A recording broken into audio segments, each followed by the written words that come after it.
प्राचीन समय में काश्मीर देश में देवव्रत नाम का एक ब्राह्मण था। उनकी मालिनी नाम की एक पुत्री हुई। वह कन्या सत्यशील विद्वान ब्राह्मण को ब्याही गई। वह उसके साथ विवाह करके अपने साथ यवन देश में ले गया। वह मालिनी अत्यंत दुष्टा थी। वह रूप यौवन वाली कभी भी अपने पति की प्रिय नहीं थी। वह निष्ठुर सदैव अपने पति से द्वेष रखती थी।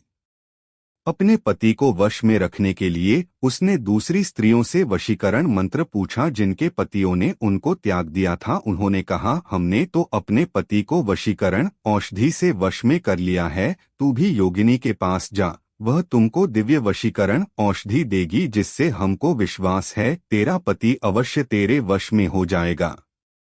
उनके कथनानुसार वह योगिनी के मंदिर में गई जहां पर कुटी में 100 स्तंभ बने हुए थे।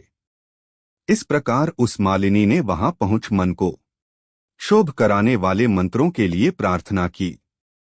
फिर उसने ही जड़ी हुई स्वर्ण की अंगूठी योगिनी को भेंट की। योगिनी पति के अपमान से दुखित हृदय जानकर कहने लगी कि यह रक्षा चूर्ण तुमको देती हूं, यह संपूर्ण प्राणियों को वश में करने वाला है। यह चूर्ण अपने पति को देकर उसकी ग्रीवा की रक्षा करना, तेरा पति तेरे वश में हो जाएगा। तेरे बुरे चरित्रों को देखकर भी तुझको कुछ न कहेगा। वह उस चूर्ण को लेकर घर आई और संध्या समय दूध में मिलाकर अपने पति को पिला दिया। उस चूर्ण को पीने से उसको क्षय रोग हो गया और वह दिनों दिन क्षयी होता चला गया तथा उसके गुह्य स्थान में घाव होकर कीड़े पड़ गए। जब उसके पति की ऐसी दशा हो गई तो वह इच्छापूर्वक विचरने लगी। तब उसका पति पीड़ा के मारे त्राहि पुकारने लगा और कहने लगा कि मैं तेरी शरण में हूँ, तू मेरी रक्षा कर। मैं कभी परस्त्री की इच्छा नहीं करता, तेरा दास हूँ, मेरी रक्षा कर। अपने पति की ऐसी दशा देखकर वह बहुत घबराई और सोचने लगी कि यदि यह मर गया तो मैं सब श्रृंगारों से विहीन हो जाऊंगी। ऐसा सोचकर वह फिर योगिनी के पास गई और उससे सब वृत्तांत कहा। तब उसने पहली औषधि का दाह शांत करने के लिए दूसरी औषधि दी और पान करते ही उसका पति स्वस्थ हो गया। तब से उसका पति घर में ही रहता और उसके वशीभूत हो गया। घर के काम के बहाने और कई व्यभिचारी तथा कामी उसके घर आते रहते, परंतु उसको अपनी स्त्री के आगे कुछ भी कहने की शक्ति नहीं थी। इसी पाप के कारण उसके शरीर में कीड़े पड़ गए और उस मालिनी के कान, आंख और जिह्वा में छेद हो गए। उसके स्तन कट गए, उंगलियां गलने लगीं, पैरों से लूली हो गई और ऐसे कष्ट भोगकर वह कुछ दिनों पश्चात दुहखी होकर मर गई। 15,000 वर्ष की ताम्रभांड नामक नरक में दग्ध होती रही। फिर 100 जन्म तक कुत्ते की योनि में पड़ती रही।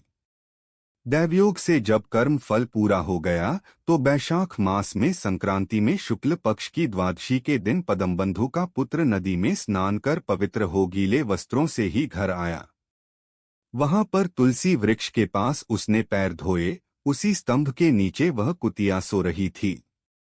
सूर्य उदय से पहले वह कुतिया उस चरण धोए जल में लेट गई, जिससे उसके पाप तत्काल नष्ट हो गए और पूर्व जन्म के सब पाप कर्मों की याद हो गई।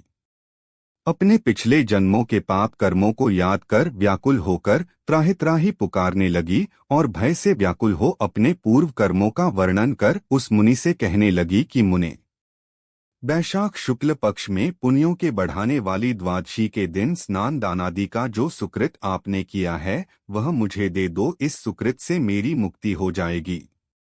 इस तिथि को आपने जो महापुण्य किया है वह मुझको देकर उद्धार करो। मैं अत्यंत दीन हूँ, मेरी रक्षा करो। हे द्विजवर, मैं आपको नमस्कार करती हूँ। ऐसे वचन सुनकर वह मुनिपुत्र कुतिया से बोले कि अपने किए हुए अच्छे और बुरे कर्मों का फल मनुष्य सुख और दुहख के रूप में अवश्य भोगता है। ऐसे वचन सुनकर कुतिया दुहखी होकर ऊंचा मुख करके जोर जोर से पुकारने लगी और उसके पिता पद्मबंधु से कहने लगी, मैं आपके द्वार पर पड़ी रहने वाली कुतिया हूँ, आपका जूठा टुकड़ा खाती रहती हूँ, आप मेरी रक्षा करिए। क्योंकि महात्मा गृहस्थियों को जो उनके द्वार पर उनकी शरण में पड़े रहते हैं उनका उद्धार करना परम कर्तव्य है। आथ आप मुझ मूर्खा का उद्धार करो। ऐसे कुतिया के वचन सुनकर पद्मबंधु घर के बाहर आया और पूछने लगा कि क्या बात है। तब उसके पुत्र ने सब कथा वर्णन की। पुत्र के वचन सुनकर वे विस्मय के साथ कहने लगे कि मेरा पुत्र होकर तूने यह क्या कहा। साधुओं को ऐसे वचन कहने उचित नहीं हैं। संपूर्ण प्राणी परोपकार के लिए ही हैं। अपनी आत्मा को सुख देने वाले पापी होते हैं। चंद्रमा, सूर्य, पवन, पृथ्वी, अग्नि, जल, चंदन, वृक्ष और महात्मा सभी परोपकार में लगे रहते हैं। दधीचि ऋषि ने दैत्यों को अति बलवान जानकर अपनी हड्डियां निकालकर देवताओं को दे दी थीं। जब भूखे शेन ने कबूतर को पकड़ लिया तो राजा शिवी ने अपना मांस काटकर शेन को दिया था। जीमूत नामी राजा ने गरुड़ के लिए अपने प्राण दे दिए थे। इसलिए विद्वान ब्राह्मण को तो सब पर ही दया करनी चाहिए। जैसे कीचड़ में फंसी हुई गौ बाहर निकलते हैं, उसी प्रकार मैं भी बार बार प्रार्थना करती हुई इस कुतिया के दुहक को अपने पुण्य के प्रभाव से अवश्य दूर करूंगा। इस प्रकार अपने पुत्र को समझाकर कुतिया से कहने लगा कि मैं तेरे निमित्त प्रतिज्ञा करता हूं कि तू मेरे द्वादशी के पुण्य से पापों से छूटकर विष्णु लोक को जा।